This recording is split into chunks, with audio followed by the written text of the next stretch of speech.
Every $10 shirt hides a secret. You're not just buying fabric, you might be buying someone's pain. Let's pull back the curtain and uncover the dark side of clothing in Bangladesh. Bangladesh isn't just a clothing producer, it's a giant. Over 4 million people work in its garment factories. That's roughly the population of Los Angeles, producing clothes for brands you wear every single day. Sounds like progress, right?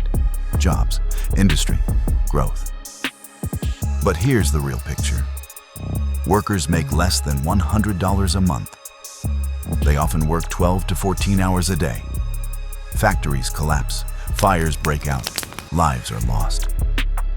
Imagine working long hours surrounded by fabric and machines, but knowing that at any moment, the roof could fall in. That's not just unsafe, that's a crisis.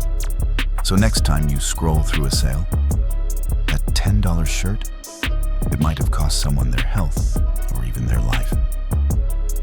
We have to ask ourselves, how much is too cheap? How much are we willing to pay if the price is human suffering? I'm not saying stop buying clothes. I'm saying look closer, care more, ask questions.